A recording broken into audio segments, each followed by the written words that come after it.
Drug addiction experts are sounding the alarm tonight about a growing national trend that is starting to be seen here in Nevada. They say it's taking the opioid crisis to a whole new level, which is saying a lot, as you know.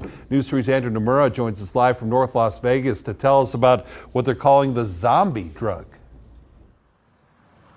Well, Jim, this drug is called a number of things, and addiction experts say that they've been tracking this trend for about a year now. Essentially, people are mixing opioids with animal tranquilizer. And what's really interesting is that it's following a similar trajectory that fentanyl did 7 or 8 years ago. The drug goes by zombie or trank, but Steve Carleton, chief clinical officer with Gallus Medical Detox Center, calls it a big problem. This started in a big way in Philadelphia. And now it's spreading across the country, he says, even here in Nevada. The drug is called Xylazine, an animal tranquilizer. Drug users are now mixing it with fentanyl or other illicit drugs to boost their high.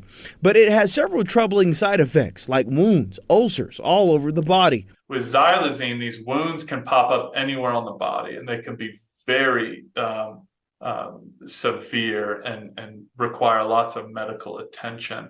The other thing about Xylazine is it causes people to pass out. And when they wake up, typically hours later, they are immediately having withdrawal symptoms and intense cravings that send people back to drug dealers to buy more. The drug is so new, he says there isn't testing for it. And if someone has an overdose, you can't count on Narcan.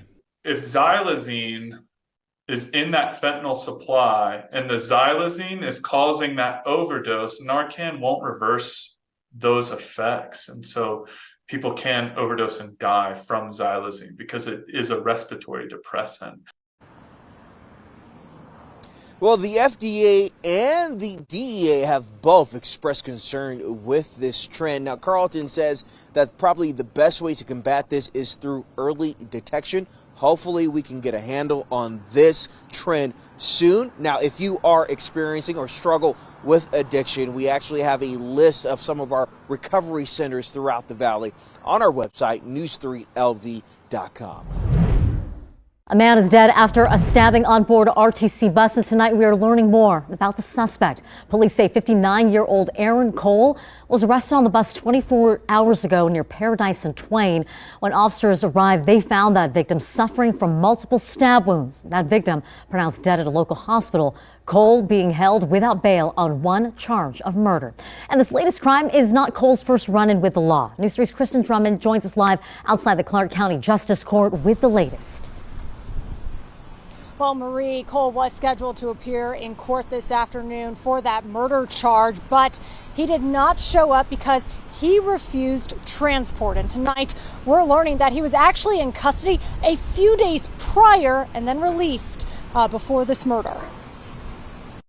Aaron Cole, 23 PC 009831. A no-show on Monday, but the judge deciding Aaron Cole will remain in jail without bail for now. He will get a court date in 2 days for a Valdez-Jimenez hearing and for his presence. Bringing him back to a courtroom 10 days after his initial arrest for another crime. Las Vegas Justice Court records show Metro Police arresting Cole and charging him with use of a deadly weapon and 2 counts of carrying a concealed weapon.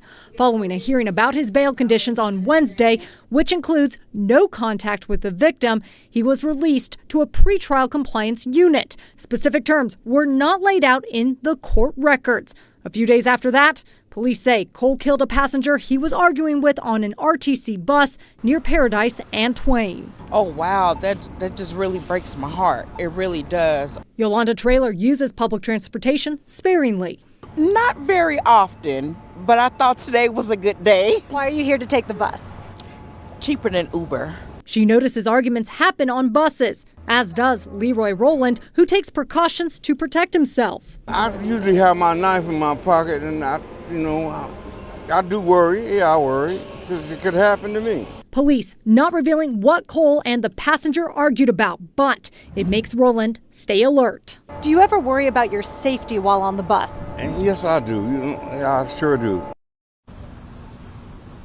The coroner's office identified the victim today as 30-year-old Dominique Lucas. Now, Aaron Cole is scheduled to appear in court this Wednesday at 8:30 in the morning. Well, with gun confiscations on the rise in our local schools, some groups are demanding more action to keep our staff and students safe. Crisis in the Classroom investigative reporter Tiffany Lane is live with what solutions are being looked at right now. Yeah, LaToya, just last week we had 5 guns reported at Clark County School District campuses alone. Some, like Moms Demand Action Nevada, say enough is enough and they want extra protections in place. As a parent of a child that's about to be in middle school, the incidents from last week were really concerning. Moms Demand Action Nevada volunteer Elizabeth Becker is talking about this. Last week, guns were found at El Dorado High School, Mojave High School, Escobedo Middle School, and a loaded gun at Mack Middle School. It's just kind of demoralizing that we put in so much work. Becker is referring to the safe storage resolution approved by CCSD in 2021, where the district would send flyers and student registration materials that explain the importance of safely securing any firearms at home. What we want to see is that it will trigger parents to think about, oh, maybe we did just purchase a weapon during the pandemic because millions of people across the country purchased a weapon during the pandemic. And some of them might not know how it is supposed to be stored. She says guns are still ending up on campuses. Right now, CCSD gun confiscations are up 30% during the 2022-2023 academic school year. Here's CCSD PD Lieutenant Brian Zink. We have added a few additional dogs to our K-9 team. So our K-9 team is constantly out every day. They're running throughout the valley doing their random sniffs. Zink says support also comes at the law enforcement level. We've added 3 social workers that are school police employees that we go out and routinely and assist our officers with helping families and children. But Becker wants more to be done. The biggest thing that I think needs to be done at the district-wide level is hiring more mental health professionals. Students need more support.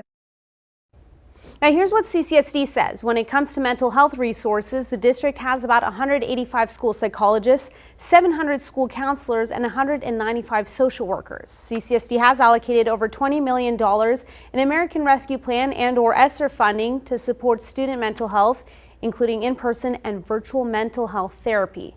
Now, right now we have a Twitter poll up. Scan that flow code on your screen to have your voice heard. We're asking you, do you believe that what do you believe could help prevent guns from being brought to our local schools? Parental involvement, stricter gun laws, more mental health resources, or something else? Now, right now you can see parental involvement has a majority there.